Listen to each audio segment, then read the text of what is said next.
Cette croix me sera toujours chère. Elle est gloire et victoire pour moi. Et par elle, en la maison du Père, la couronne est offerte à ma foi. Et par elle, en la maison du Père, la couronne est offerte à ma foi.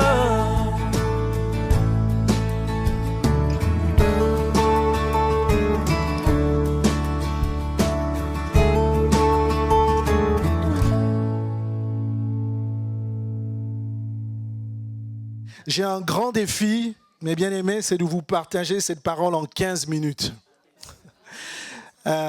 Donc le Saint-Esprit sera mon aide, je le crois. Prions le Seigneur. Merci Seigneur pour ta grâce.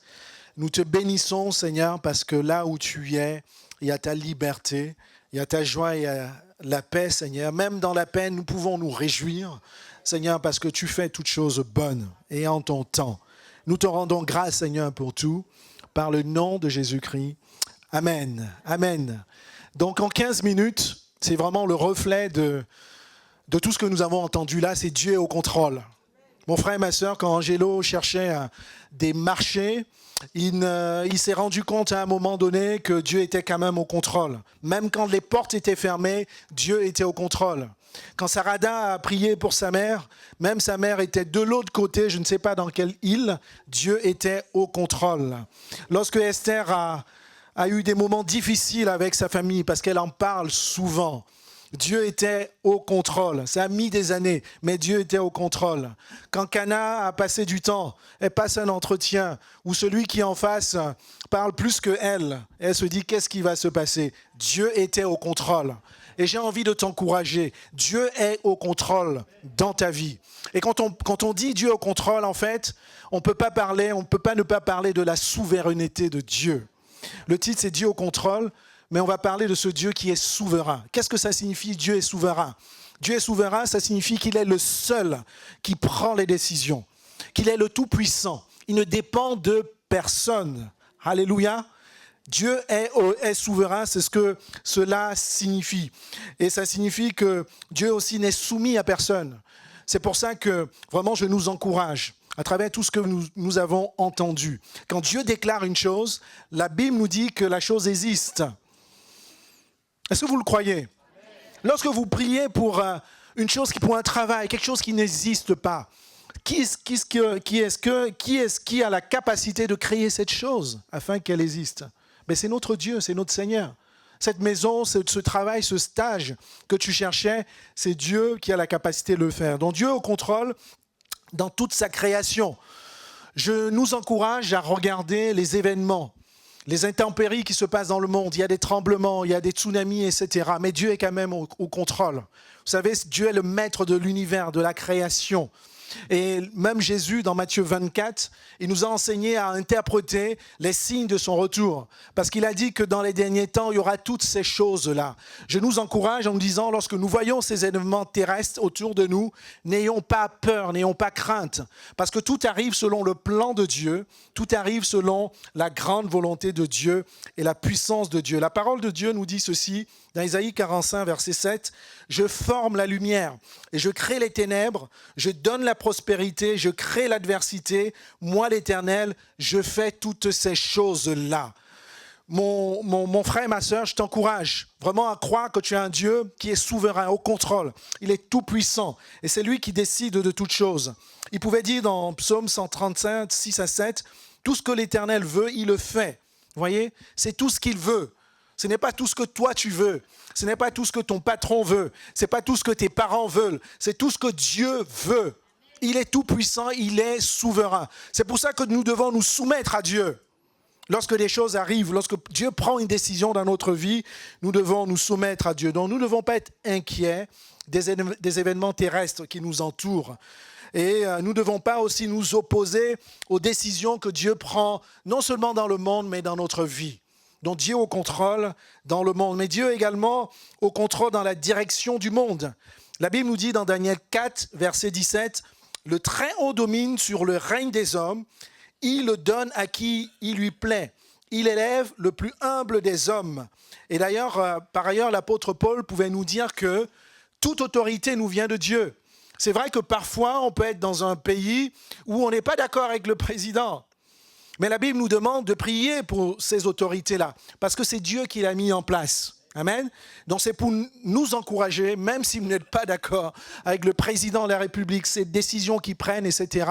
Faites votre part. Priez pour lui, priez pour son équipe. Alléluia. Parce que Dieu, il est souverain. Et ce passage nous dit que Dieu ne bénit pas seulement les justes. Il y a des chrétiens qui pensent que Dieu bénit seulement les justes. La Bible nous dit que, je vous parle de la souveraineté de Dieu. Dieu fait ce qui lui plaît. C'est pas parce que souvent on voit quelqu'un qui est pas juste, qui n'est pas chrétien ou qui n'est pas bon, il est béni, selon notre vision. Il est béni parce qu'on voit qu'il a une voiture, il a une maison. On a souvent des critères un peu curieux. Hein. La vraie bénédiction de Dieu, c'est vraiment le connaître. Alléluia. Et souvent on se dit, mais Seigneur, comment ça se fait que lui ne te connaisse pas, il est aussi béni, les portes lui sont ouvertes. Même à l'école, à l'université, lui il triche, mais il réussit. Et lui, il n'a pas cherché de stage, mais le lendemain, il a trouvé. Mais tu dois admettre ce matin que Dieu est au contrôle, Dieu est souverain. Dieu est souverain, ça signifie qu'il fait ce qu'il veut. Il ne fait pas ce que toi tu veux. Il ne fait pas ce que toi tu veux. Dis à ton voisin, Dieu ne fait pas ce que toi tu veux. Dieu fait ce que Dieu veut. Et ça change tout, mes frères et sœurs. Quand on comprend ça, on interprète différemment les circonstances de notre vie. Nos esprits sont ouverts parce qu'on sait qu'on est devant un Dieu qui est souverain, grand et tout-puissant. On ne peut pas expliquer pourquoi Dieu bénit l'un et Dieu ne bénit pas l'autre. Dieu est au contrôle et Dieu est souverain. Troisième point, Dieu est souverain également dans la direction de l'Église. Il est au contrôle dans la direction de l'Église. Je suis souvent stupéfait quand je vois des églises, entre guillemets, ou des assemblées où les pasteurs sont adulés. C'est-à-dire qu'ils sont considérés même plus que Dieu. Ils sont même plus respectés que Dieu. Et je peux vous dire que certains chrétiens leur vivent en la dérive parce qu'ils ne lisent pas la parole de Dieu. Ils ne comprennent pas cela. N'élevez pas les hommes, élevez Dieu. Alléluia. C'est vraiment important. Ceux qui élèvent les hommes seront toujours déçus. Un pasteur que tu élèves, quelle que soit la manière, je veux dire le degré d'appréciation que tu auras pour lui, tu seras déçu parce qu'il est un homme. Il n'est pas parfait. Ce que tu dois cultiver dans ta vie, c'est d'élever ton grand Dieu. Celui-là qui est au contrôle, celui-là qui est souverain. Et on parle de l'Église et je vous dis que c'est Dieu en fait qui organise les dons, les ministères pour que son Église fonctionne. Nous sommes l'Église de Christ. Alléluia. Et donc, quand on le comprend, je vais vous lire dans 1 Corinthiens 12, verset 28, Dieu a établi dans l'Église, premièrement, les apôtres, secondement, les prophètes, troisièmement, des docteurs, ensuite, ceux qui ont le don des miracles, puis ceux qui ont les dons de guérir, de secourir, de gouverner, de parler diverses langues. Qu'est-ce que j'ai envie de dire ? L'Église, telle que cela fonctionne, si vous prenez Vie Nouvelle, telle qu'elle a été créée par son serviteur, le pasteur Linderman, qui a vécu pendant 40, 50 ans, c'est l'Église de Christ. Elle a été bénie parce que l'Église a créé au sein, le Saint-Esprit a distribué dans son Église des dons merveilleux pour que l'Église se développe. Alléluia. Et des apôtres et des prophètes, tous ceux qui ont été formés par le pasteur Linderman, par sa parole, par la parole de Dieu. C'est Dieu qui prend soin de son Église. C'est pour ça que nous ne devons pas nous accrocher à des serviteurs. Nous ne devons pas nous accrocher même à des services. Nous devons nous accrocher à Dieu. C'est Dieu qui prend soin de son Église. Et je vous dis que quand on comprend ces choses spirituellement, nos esprits sont ouverts. Parce que quand on vient à l'église, on sait qui on suit, on sait qui on veut élever, on sait qui on veut glorifier. Et vous savez, quand vous élevez les pasteurs, c'est pas interdit de bénir vos pasteurs, de vous dire c'est bien. j'ai apprécié telle chose, etc. Mais ne les élevez pas. Parce que la parole de Dieu nous dit qu'il bénit les serviteurs qui sont humbles. Et la parole de Dieu nous dit également que même les serviteurs de Dieu, les pasteurs, les apôtres, tout ce que vous dites, que vous pouvez imaginer, doivent être considérés comme des serviteurs inutiles. Alléluia. Donc si vous élevez un homme de Dieu, eh bien, il peut être rempli d'orgueil et ensuite il chute. Et tous ceux qui se sont levés et qui ont oublié que c'est Dieu qui leur a donné les dons, qui leur a donné ce ministère, Dieu révoque leur ministère. Alléluia. Voilà, donc c'est Dieu qui prend soin de l'Église. Dieu est souverain, il est au contrôle. 4e point, Dieu est souverain dans ta propre vie. Dans ta propre vie, Dieu est au contrôle. Dieu agit même au cœur des circonstances. Dieu a le contrôle de ta vie, même quand tout ne te semble pas favorable. Cana disait, j'ai écrit à plusieurs, les portes étaient fermées, je ne recevais pas les coups de fil. Est-ce que vous croyez que Dieu était toujours au contrôle? On a souvent du mal à croire, quand tout va mal, que Dieu est au contrôle. Même quand tu es au fond de la vallée de la mort, Dieu est au contrôle. Alléluia. Lorsque j'ai vraiment lu l'histoire de Joseph, relisez-le, parce que Joseph, relisez cette histoire, Joseph est vraiment l'image aussi de Christ. Vous voyez ce Joseph qui a été vendu par ses frères, il a été jeté dans le trou, il est devenu esclave en Égypte, mais Dieu l'a relevé, Dieu a permis à ce qu'il soit aussi gouverneur de l'Égypte. Et vous voyez comment Dieu a transformé toute sa vie. À un moment donné, dans Genèse 50, verset 20, il y a les frères de Joseph qui le rencontrent. Et voici ce qu'il leur dit. « Vous aviez projeté de me faire du mal. Dieu l'a transformé en bien pour accomplir ce qui arrive aujourd'hui, pour sauver la vie à un peuple nombreux. Ouvre bien mes oreilles, mon frère et ma sœur. Tu peux être dans une circonstance que toi, tu considères comme mal, défavorable dans ta vie. Mais Dieu peut changer cette circonstance défavorable en plan de bénédiction pour toi. Il faut que tu le comprennes. Parce que Dieu est souverain. Dieu n'est pas souverain quand il te bénit tous les jours. Dieu peut être souverain même quand tu es dans l'adversité, dans des vents contraires à ce à quoi tu t'attends. Dieu est souverain. Quand je comprends ça, ça me donne tellement de foi. Joseph, il n'a pas dans l'épreuve, il n'a pas manifesté d'inquiétude parce qu'il savait que Dieu était au contrôle. Certains d'entre nous cherchent du travail. J'étais au chômage pendant 1 an. Et pendant ce temps, c'est un témoignage que je vous ai déjà fait, je pense. Pendant ce temps, je disais, « Oh Dieu, où es-tu » Et j'étais dans l'inquiétude. Est-ce que Dieu était au contrôle? Dites-moi. Oui, c'est facile après. Mais pour moi, oui. Pour moi, Dieu n'était pas au contrôle. Parce que j'avais toujours un travail, un bon travail. Et là, bam, crise économique, je ne sais plus quelle année. Et vous savez quoi? C'est après que j'ai compris. Ma fille était toute petite, mais je ne le savais pas, mais je passais des moments vraiment bénis avec elle. On sortait comme ça, maman était au travail. On sortait, on allait au parc. On se baladait, elle aimait beaucoup les biscuits. Je voulais jouer, mais elle voulait seulement manger les biscuits. On se marrait, on se regardait, on rigolait. Je l'accompagnais à l'école sur le vélo, sur la... Vous voyez, quand vous mettez une petite chaise, pour moi, c'était le paradis, entre guillemets, sur la terre. Mais vraiment. Mais je ne savais pas que c'était une bénédiction.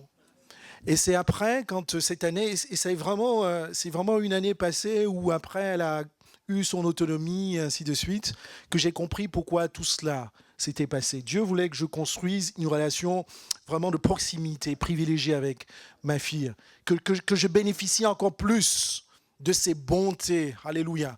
Et je peux vous dire, c'était vraiment un socle important entre ma fille et moi. Dieu était-il au contrôle? Maintenant, je peux dire oui, parce que je l'avais compris. Alléluia. Mais c'était une grande bénédiction.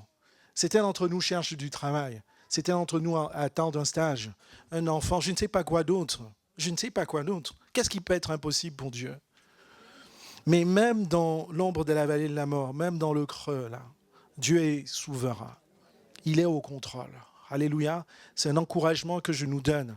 2025 n'a pas été facile, mais je sais que Dieu a toujours été au contrôle. Alléluia.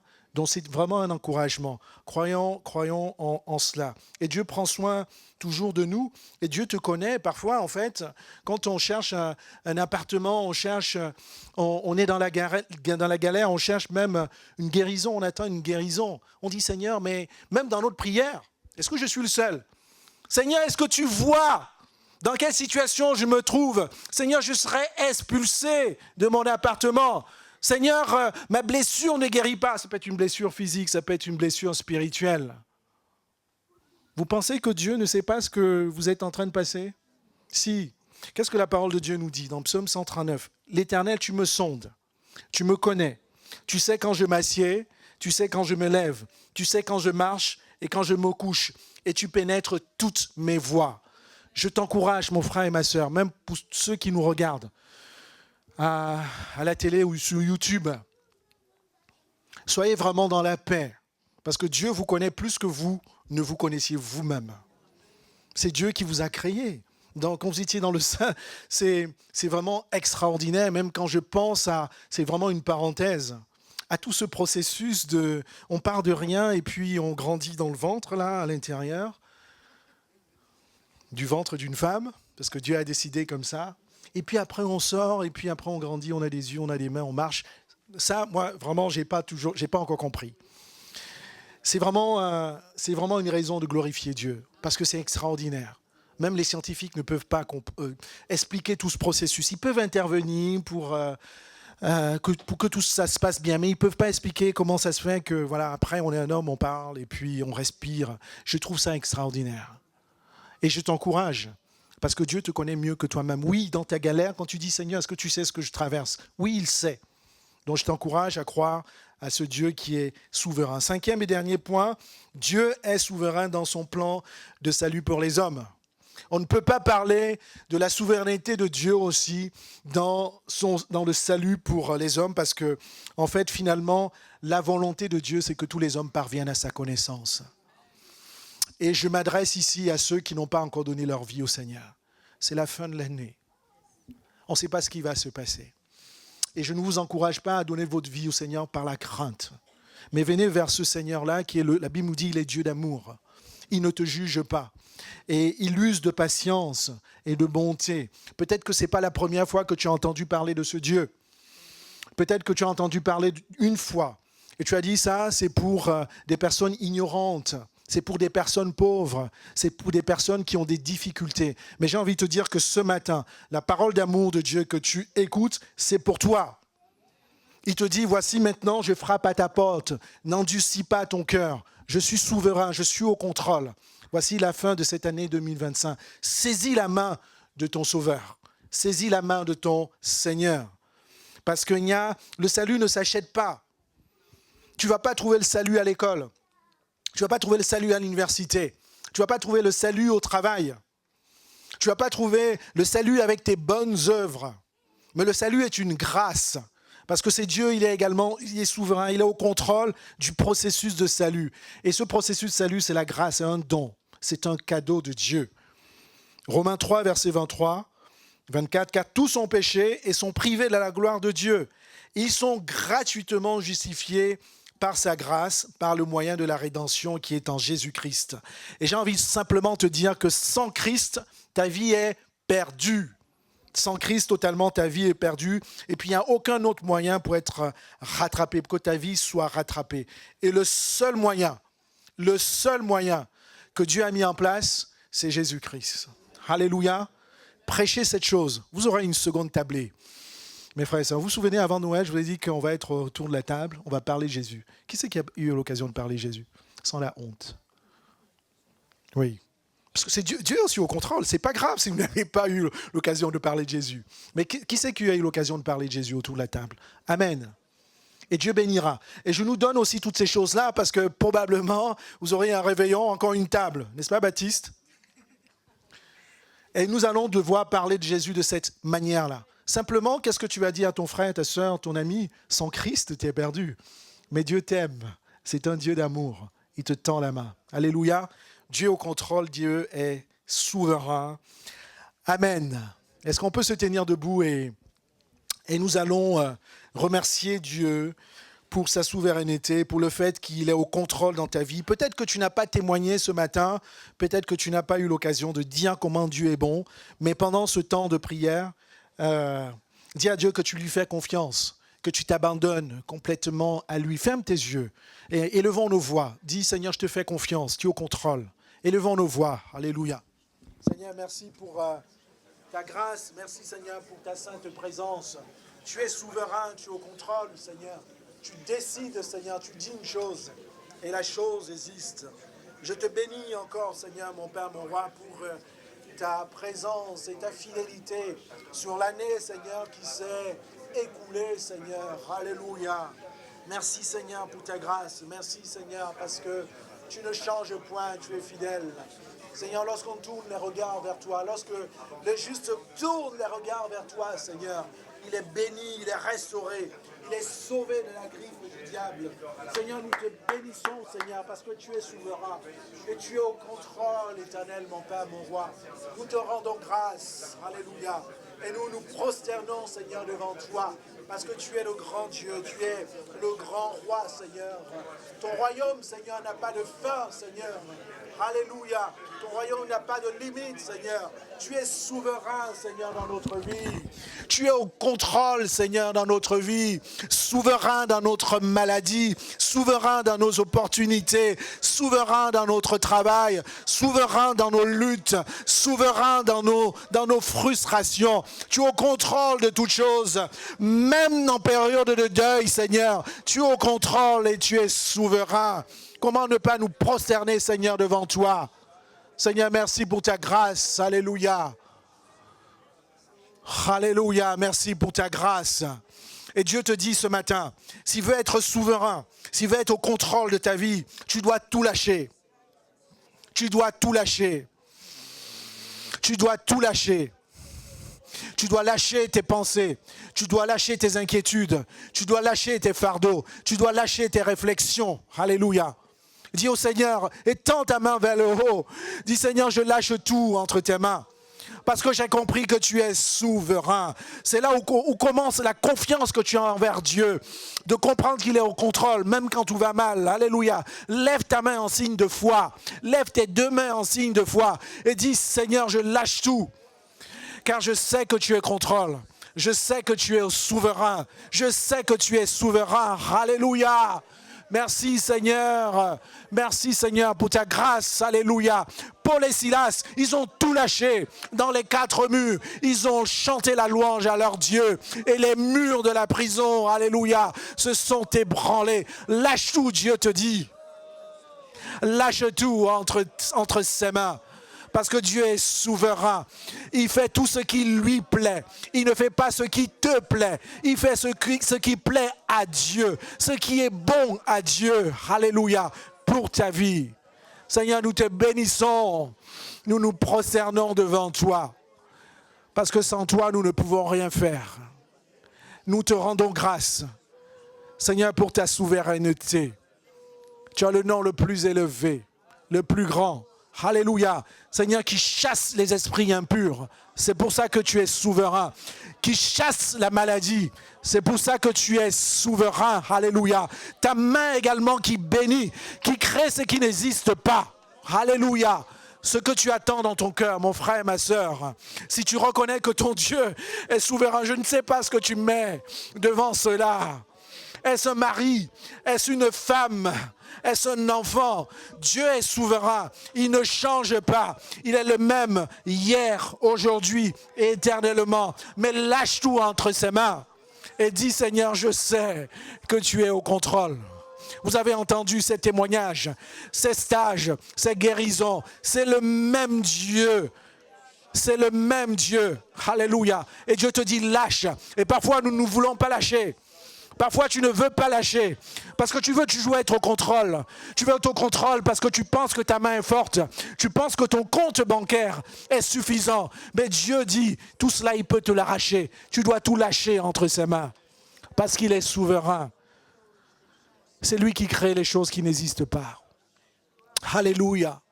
Seigneur, merci pour ta grâce. Merci pour ta présence.